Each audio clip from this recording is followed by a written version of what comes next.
sudah hadir. Perkenalkan, kami dari Masyarakat Sipil untuk Perbaruan KUHP.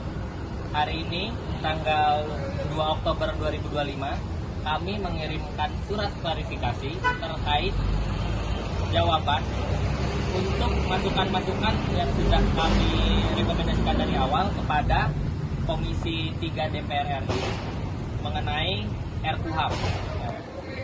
Saat ini kami sudah selesai mengirimkan surat, kami sudah mendapatkan tanda terima. Suratnya sudah diterima bagian tata persuratan DPR. Nah, yang mana isi suratnya itu kami meminta klarifikasi dan jawaban mengenai masukan-masukan yang sudah kami rekomendasikan dari awal. Ada 11 masukan, namun hingga saat ini kami belum pernah mendapatkan jawaban atas masukan yang sudah kami kirim. Maka dari itu, bahwa DPR dan Komisi 3 tidak menjalankan partisipasi publik yang bermakna sebagaimana mestinya, karena partisipasi publik tidak hanya untuk didengarkan, tetapi juga untuk kita memiliki hak untuk mendapatkan jawaban dan kita memiliki hak untuk masukan kita dipertimbangkan. Begitu teman-teman. Silakan yang penambahan. Di dalam surat ini kami menyampaikan masukan-masukan kami berupa poin-poin krusial di dalam RKUHP. Di antaranya yaitu mengenai satu seperti misalnya terkait koordinasi dan juga pengawasan penyidikan oleh penyidik Polri, kemudian adanya ketentuan mengenai penyidik TNI di dalam RKUHP, kemudian permasalahan tentang syarat dan juga mekanisme penangkapan, penahanan, penyitaan dan juga penggeledahan, kemudian seputar permasalahan ketentuan mengenai hak ornamental di dalam RKUHP maupun juga permasalahan tentang ketentuan perkosaan di dalam RKUHP. Nah, masalahnya hal-hal tersebut di dalam RKUHP itu masih diatur secara melanggar prinsip hak asasi manusia, perlindungan hak asasi manusia. Kemudian pasal-pasal tersebut di dalam RKUHP itu masih bertentangan dengan prinsip, teori dan juga doktrin yang ada. Sebenarnya masukan-masukan ini sudah kami sampaikan sejak lama. Di sedikit kesempatan pemerintah dan juga DPR itu mengundang masyarakat, tapi sayangnya forum tersebut hanya formalitas. Karena di dalam forum tersebut hanya sebatas didengar masukan dari masyarakat sipil, tapi tidak pernah dikembangkan, bahkan tidak pernah diakomodir di dalam draft RKUHP yang ada saat ini. Nah, kemudian jika kita lihat masalahnya sejak awal prosesnya, RKUHP itu hanya mengakomodir substansi yang ada dari pemerintah dan juga DPR, tapi substansi yang dari masyarakat itu tidak pernah diakomodir di dalam draft. Oleh karena itu sebenarnya jawaban yang kita minta dalam surat ini sangat penting. Kita meminta pemerintah dan juga DPR memberikan jawaban secara tertulis. Harapannya kalau memang ini dijawab, kita ingin mengajak masyarakat untuk menilai sejauh mana DPR dan juga pemerintah apakah mereka mampu memberikan argumentasi jika masukan dari masyarakat sipil itu tidak diterima. Masalahnya adalah masukan-masukan yang kami berikan itu kawan-kawan bisa lihat di lampiran yang kami buat. Masukan-masukan yang kami buat ini dia selalu berdasarkan rujukan, baik itu konvensi internasional, baik itu buku, teori, doktrin dan sebagainya. Menjadi pertanyaan, kenapa masukan yang berdasarkan doktrin, teori dan juga standar perlindungan hak asasi manusia itu tidak diakomodir di dalam draft RKUHP ini? Ya, oke. Teman-teman, saya menambahkan.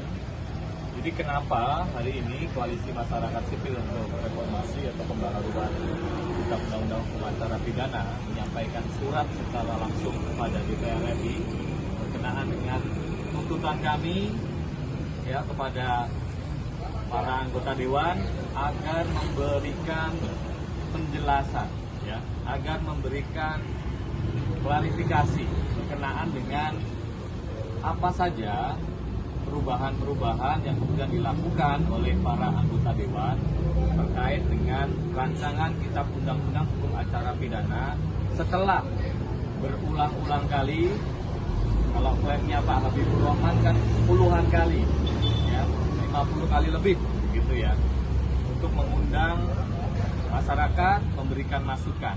Nah, pertanyaannya adalah setelah kemudian berbagai elemen masyarakat, termasuk beberapa organisasi yang tergabung dalam koalisi kami juga diundang, ya.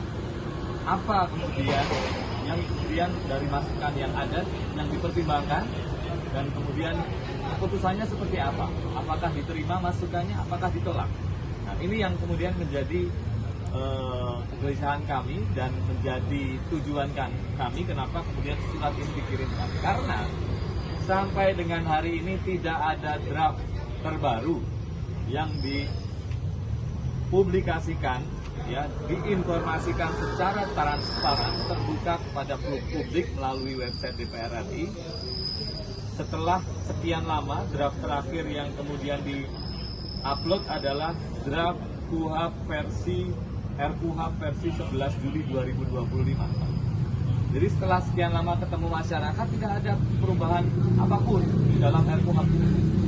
Kami sudah menyampaikan sebelumnya bahwa rancangan kitab undang-undang hukum acara pidana yang sedang diusulkan oleh pemerintah dan dibahas pemerintah bersama DPR, dan ini inisiatif DPR, ini sangat bermasalah, ya. Usulan-usulan pasal, revisi pasal yang kemudian akan mengubah Undang-Undang 881 atau kitab undang-undang hukum acara pidana yang lama justru tidak lebih baik. Bahkan kemudian banyak yang memberikan ruang diskresi, ya, penambahan kewenangan terhadap aparat penegak hukum, khususnya kepolisian, yang akan rentan menjadi ruang-ruang penyalahgunaan kewenangan. Padahal kita tahu bahwa kebutuhan masyarakat, tuntutan masyarakat adalah bagaimana pemerintah, DPR itu memperkuat pengawasan terhadap penegakan hukum.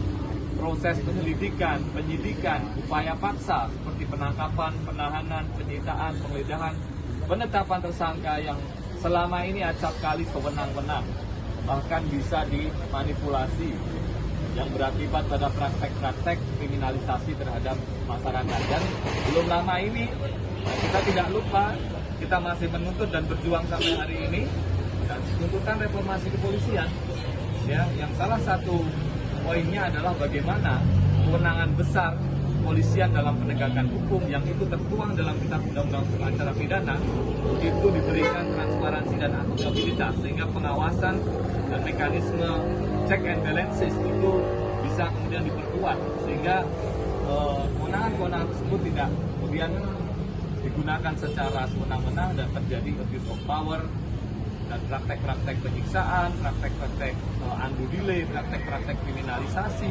praktek-praktek peradilan sesat itu tidak terjadi lagi di masa depan.